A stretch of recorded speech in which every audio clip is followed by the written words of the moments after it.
गुरुर्ब्रह्मा गुरुर्विष्णु गुरुर्देवो महेश्वरा गुरुर्साक्षात् परं ब्रह्म तस्मै श्री गुरुवे नमः। नीलामभूषामल्कोमलांगं सीतासमारोपित्वामभागं पानो महाशायचारुचापं नमाविरामं रघुवंशनाथम्। त्वमेव माता च पिता त्वमेव बन्धु च सखा त्वमेव विद्या च धर्मं त्वमेव सर्वं मम देव। वासुदेवसुतं देवं कंसं चाणूरमर्दनं देवकी परमानन्दं कृष्ण वन्दे जगद्धाम। प्रिय बंधुओं, देवियों व सज्जनों, ये जीवन आपका अपना है और ये आपको परमात्मा ने दिया है। माता पिता भी निमित्त मात्र हैं। ये जीवन भविष्य में वैसा हो जाएगा जैसा तुम चाहोगे। इसीलिए तो मानव जीवन की महिमा का बखान समस्त वेद शास्त्र करते हैं। पशु के जीवन की चर्चा किसी भी ग्रंथ में नहीं है।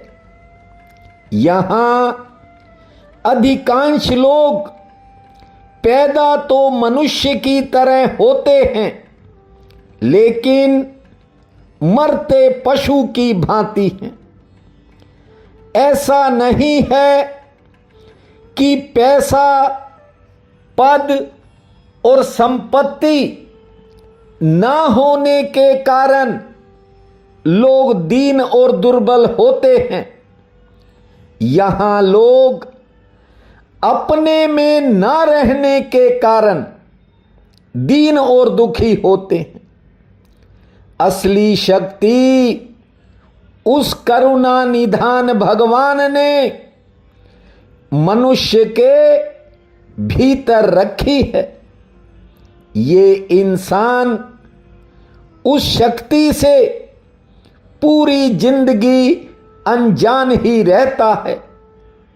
सारी उम्र लोग बाहरी चीजों को खोजने में, इकट्ठा करने में गंवा देते हैं। धन हो, पद हो, प्रतिष्ठा हो, इसी के पीछे दौड़ते रहते हैं।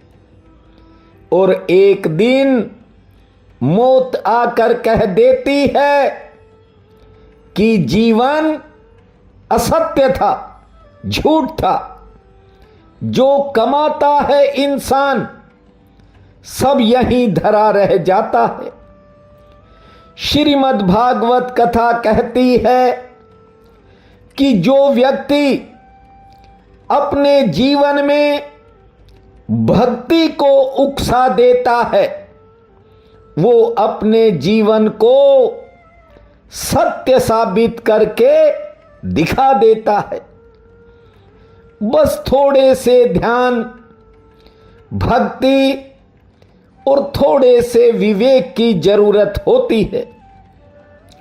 जैसे मैग्नेट लोहे को अपनी तरफ खींच लेता है, जैसे चुंबक लोह को खींचता है, वैसे ही परमात्मा की चुंबकीय शक्ति इंसान को अपनी तरफ खींच लेती है।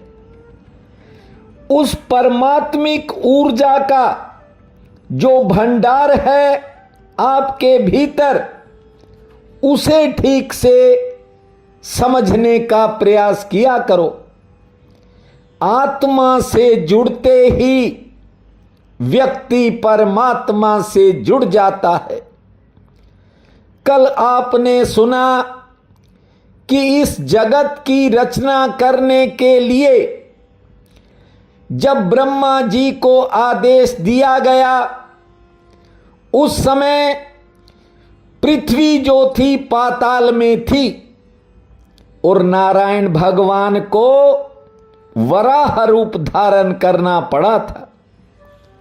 दैत्य हिरण्याक्ष जो कि पृथ्वी को उठाकर पाताल में ले गया था, उसे भगवान लड़कर के जल से बाहर लाए थे। आपको बता दें कि हिरण्याक्ष और हिरण्यकश्यप ये दो भाई थे। एक का नाम हिरण्याक्ष था और दूसरे का नाम हिरण्यकश्यप था। ये अपने पूर्व जन्म में भगवान के पार्षद थे। उस समय इनका नाम जय और विजय था। एक बार सनकादिक ऋषि भगवान से मिलने आए थे। तब इन दोनों पार्षदों ने सनकादिक ऋषियों को न केवल भगवान से मिलने के लिए रोक दिया था, बल्कि इन दोनों ने उनके साथ कुछ दुर्व्यवहार भी किया था। और इसीलिए सनकादिक ऋषियों ने दोनों को श्राप दे दिया कि तुम्हें 3 जन्मों में राक्षस बनना पड़ेगा।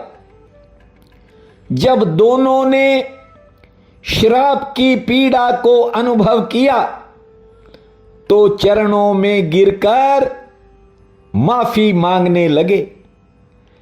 किंतु ऋषियों ने कहा कि श्राप का प्रभाव तो तुम्हें झेलना ही पड़ेगा, लेकिन अब यदि तुम हमारी शरण में आए हो, इसलिए हम तुम्हें आशीर्वाद देते हैं कि 3 जन्मों में तुम्हारा उद्धार करने के लिए भगवान को अवतार लेना पड़ेगा। ध्यान दीजिए, भगवान के पार्षद जय और विजय अपने पहले जन्म में तो हिरण्याक्ष और हिरण्यकश्यप बनते हैं। ये दूसरे जन्म में रावण और कुंभकर्ण बनते हैं और तीसरे जन्म में शिशुपाल और दंतवक्र बनते हैं। 3 जन्म लेने के बाद इनका उद्धार हो जाता है। जैसा कि आपने सुना कि हिरण्याक्ष राक्षस को भगवान वराह ने मारा और हिरण्यकश्यप को मारने के लिए भगवान को नरसिंह रूप धारण करना पड़ा था। आध्यात्मिक दृष्टि से बात को समझिए। हिरण्याक्ष क्रोध का रूप है और हिरण्यकश्यप ये काम है। इंसान के जीवन में जब तक काम और क्रोध रहते हैं, तब तक इंसान शांति से बैठ नहीं सकता। कामी और क्रोधी व्यक्ति को शांति नहीं मिलती, ना ही तनाव मुक्त जीवन मिलता है। भागवत कथा कहती है कि एक व्यक्ति की इंद्रियों में इतनी प्रबल आग होती है कि उसे पूरे संसार की भोगने वाली सारी वस्तुएं भी मिल जाएं तो भी इंद्रियों की आग को बुझाया नहीं जा सकता। इस दुनिया के भोगने योग्य समस्त पदार्थ भी एक आदमी को थमा दो, फिर भी वो तृप्त नहीं हो सकता। और अब तो दुनिया में अरबों की आबादी है। जब संसार के सारे पदार्थ एक आदमी को तृप्त नहीं कर सकते तो ये अरबों लोग हैं, कैसे तृप्त हो सकते हैं? थोड़ा विचार किया कर, कल्पना करके देखो। और यदि कोई इंद्रियों से परे हटकर अपने भीतर भक्ति को उकसा दे और श्री हरि की शरण पकड़ ले तो जन्मों जन्मों तक तृप्त रह सकता है। गोविंद मेरो है, गोपाल मेरो है, गोविंद मेरो है, गोपाल मेरो है। अरे बाके बिहारी नंदलाल मेरो है, अरे बाके बिहारी नंदलाल मेरो है। गोविंद मेरो है, गोपाल मेरो है, गोविंद मेरो मेरो है, गोपाल मेरो है। अरे बाके बिहारी नंदलाल मेरो है, गोविंद मेरो है, गोपाल मेरो है। श्रीमद् भागवत कथा कहती है कि संसार के सभी विषय विष के समान हैं। सब विषय जहर के जैसे हैं। फिर इनसे शांति की उम्मीद कैसे कर लोगे? विषयों से ना तो कोई शांत हुआ है और ना ही हो पाएगा। ये जो काम और लोभ की आग है ना, इससे व्यक्ति हर समय जलता ही रहता है। भागवतकार कहते हैं कि संसारिक मनुष्य काम और लोभ की आग में जल रहा है। यहां हर कोई एक ही बात सोच रहा है कि पैसा कैसे कमा लें, धन कैसे कमा लें, ताकि फिर चैन की नींद सोया करें, आराम से अपनी जिंदगी व्यतीत करेंगे। यही कारण है कि वर्तमान समाज में पैसे की प्रधानता हो गई और संवेदनशील लोग बहुत कम हो गए।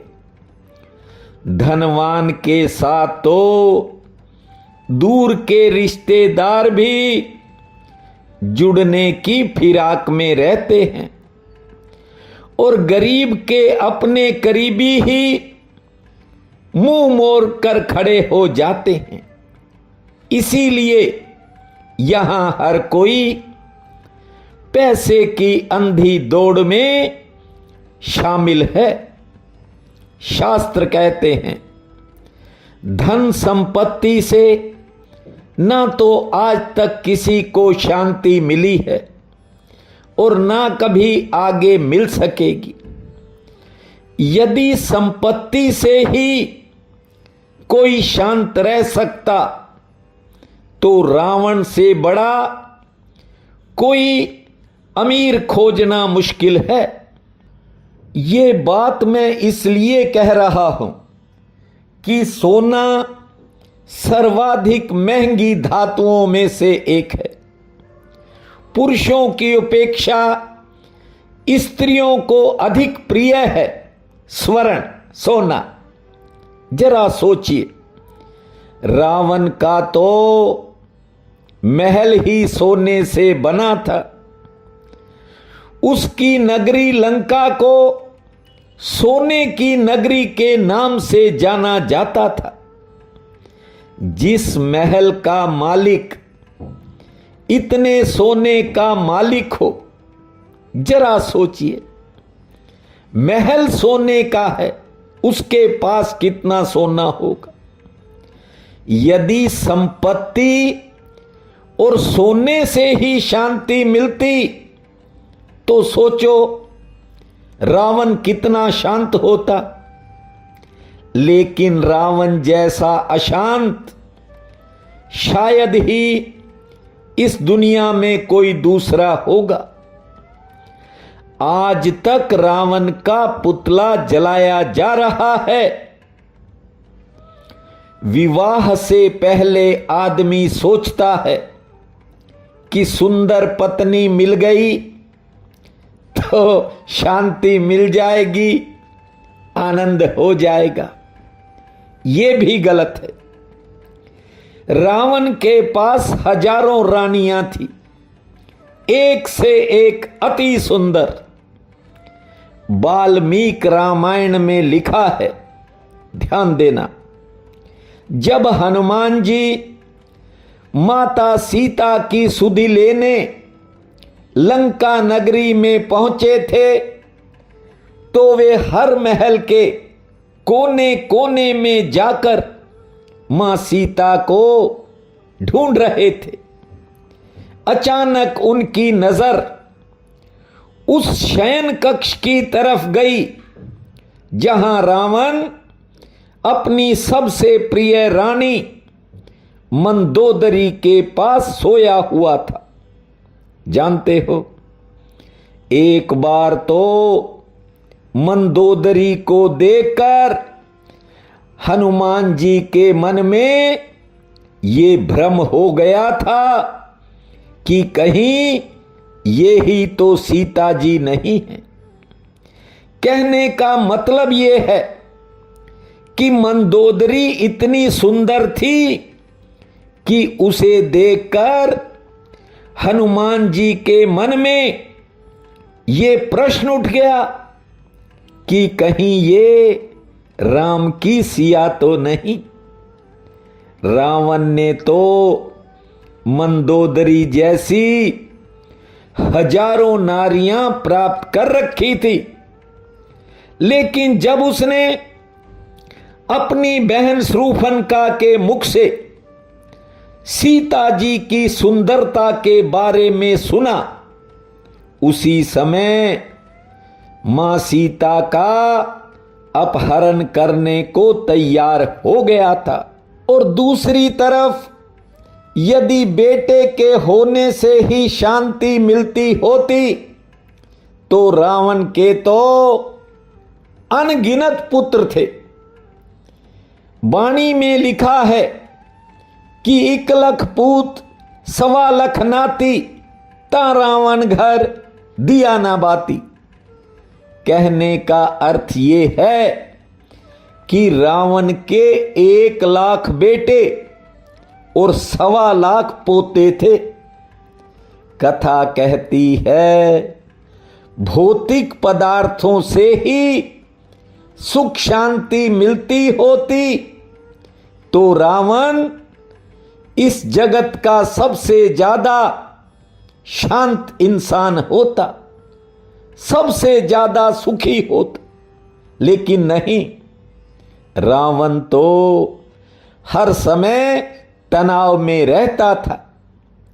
उससे अशांत व्यक्ति दुनिया में कोई दूसरा हो ही नहीं सकता था। जानते हो, रावण ने अपने अहंकार की रक्षा के लिए पूरे परिवार को मरवा दिया। यहां लोग बिना मतलब की ईगो पाल कर बैठे हैं, बेकार की जिदें करके बैठ जाते हैं। ये सब इस भौतिकवादी युग की देन है। मेरा अनुभव कहता है कि लाखों घर ईगो के कारण बिखर गए, टूट गए, रिश्ते तार तार हो गए। झूठे अहंकार के कारण खून के रिश्ते बदल गए। अपनी जिद के कारण कुछ लोगों ने स्वयं के परिवार का ही नाश कर लिया। इसलिए कथा कहती है कि सपनों को अपना मत समझो। जो अपना है हर जन्म में आपका है, बस उसका भजन किया करो। गोविंद मेरो है, गोपाल मेरो है। गोविंद मेरो है, गोपाल मेरो है। अरे बाके बिहारी नंदलाल मेरो है। अरे बाके बिहारी नंदलाल मेरो है। गोविंद मेरो है, गोपाल मेरो है। गोविंद मेरो मेरो है, गोपाल मेरो है।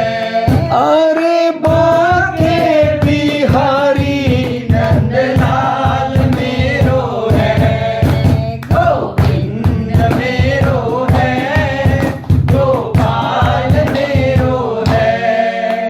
रावण का शासन ऐसा था कि बकरी और शेर एक ही घाट पर पानी पीते थे।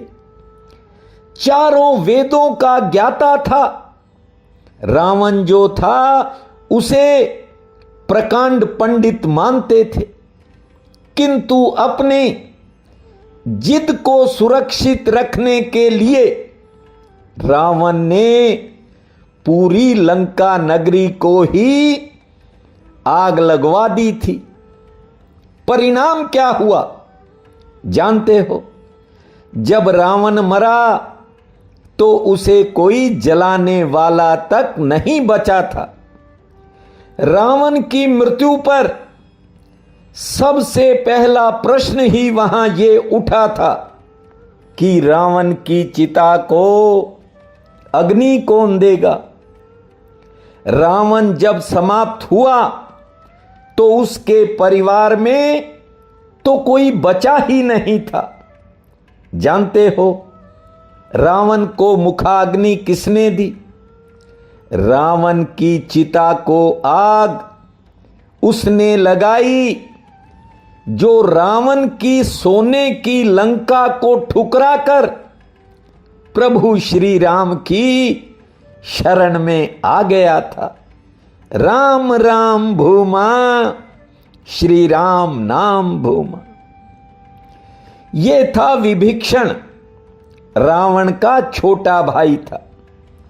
जब रावण ने नारायण भगवान का तप किया, उस समय रावण के भाई कुंभकर्ण और विभीषण ने भी तप किया था।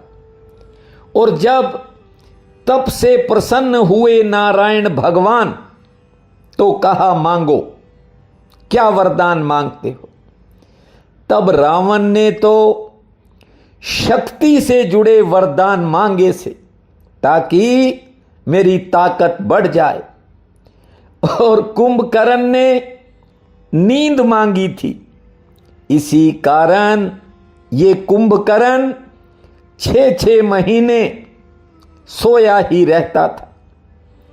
केवल एक विभीषण था, उसने प्रभु चरणों की भक्ति मांगी थी, इसीलिए उसे प्रभु का साथ भी मिला और बाद में लंका का राज भी मिला।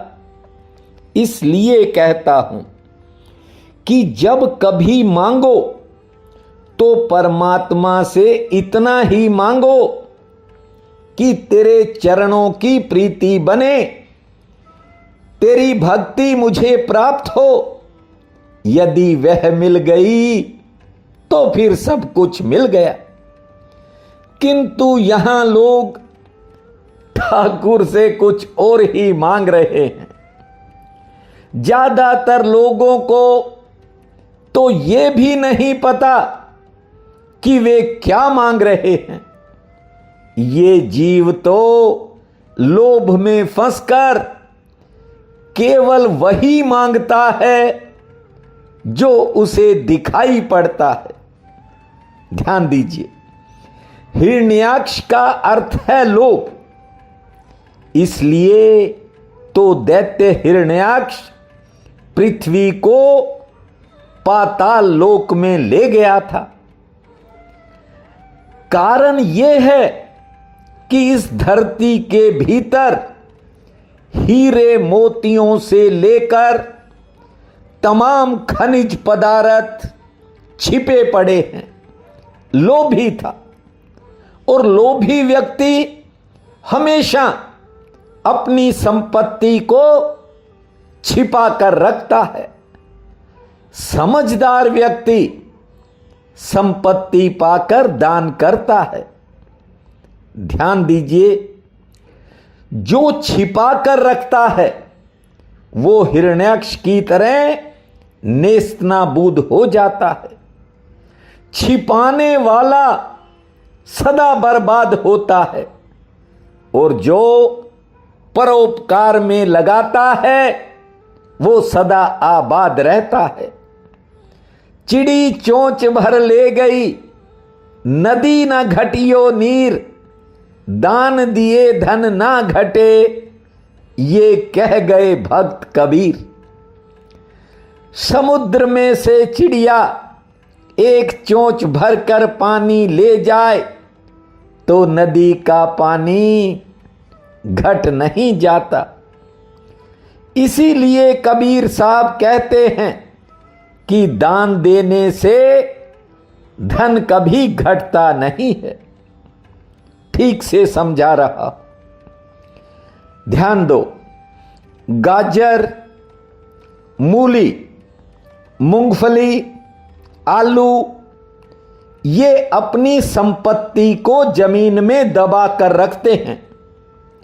जमीन के बाहर तो केवल इनके हरे हरे पत्ते दिखाई पड़ते हैं। असली माल तो जमीन के नीचे गड़ा होता है। नहीं देखा तो देख लेना जाकर। आलू, मूली, मूंगफली, गाजर ये कहीं दिखाई नहीं पड़ती। खेत में तो हरे हरे पत्ते ही दिखते हैं। जानते हो, जब इन चीजों को किसान उखाड़ता है तो इनकी जड़ें भी उखड़ जाती हैं। इनकी जड़ें रहती ही नहीं।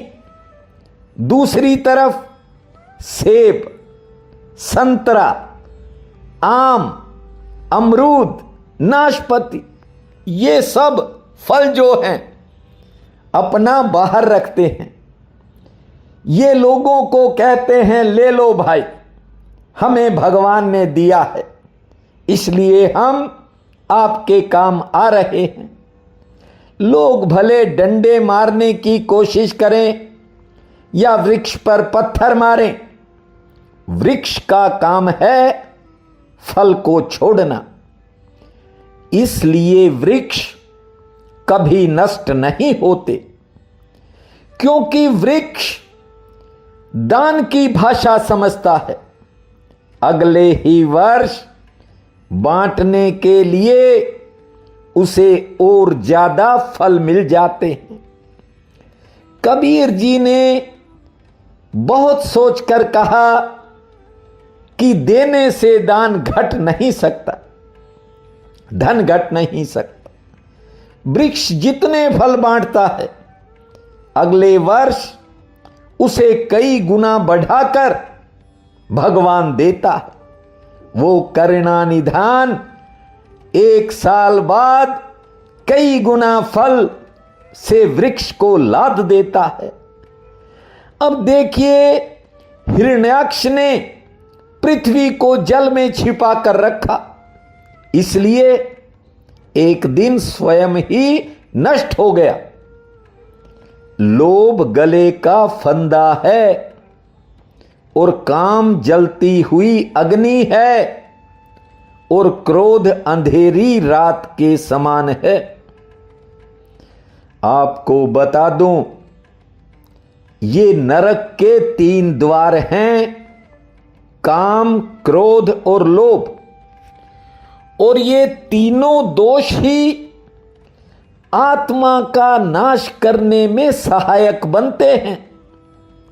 इंसान को जब क्रोध आता है उस वक्त उसकी बुद्धि तो नष्ट हो जाती है, व्यक्ति पागल हो जाता है।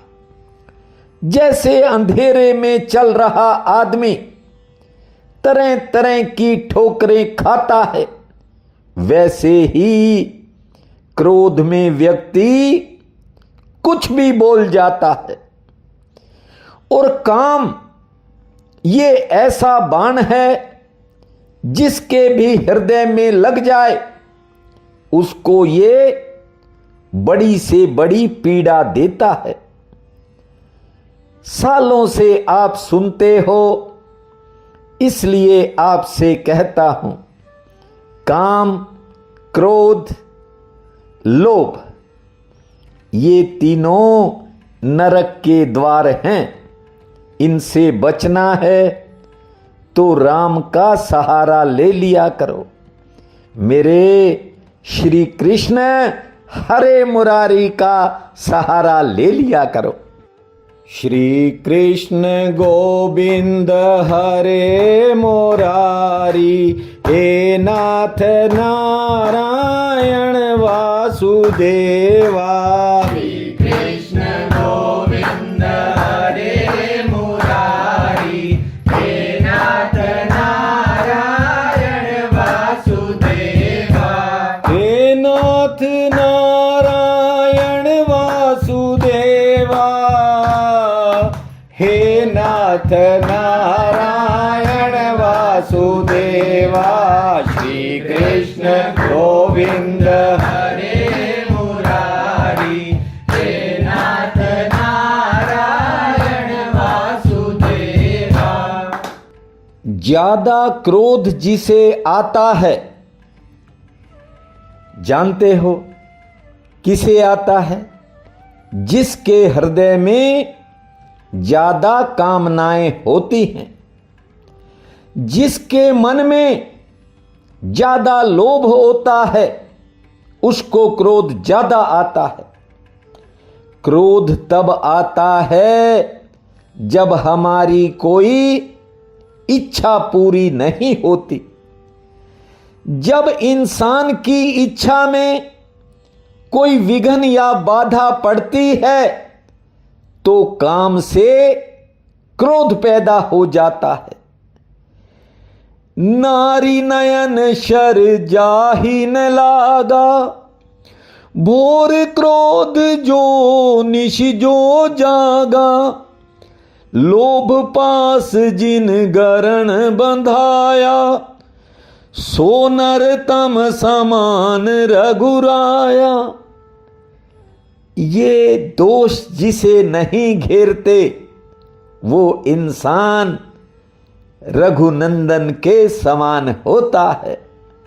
ठीक से समझ लो, जब कोई ज्यादा धन भी कमा लेता है तो उसके भीतर क्रोध बढ़ जाता है।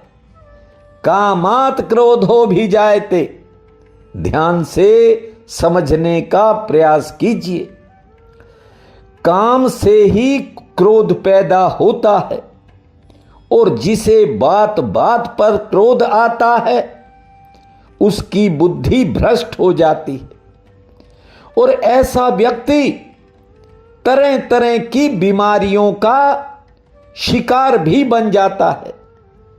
ये ज्यादातर बीमारियां चिंता के कारण पैदा होती हैं और चिंता ऐसी चीज है, ऐसी बीमारी है जो व्यक्ति को भीतर ही भीतर खाती रहती है। मेरे पिताश्री कहते थे, चिंता है चिता के समान, घुन के समान लग जाती है। मुर्दे को चिता जलाती है, चिंता जीते को खाती है।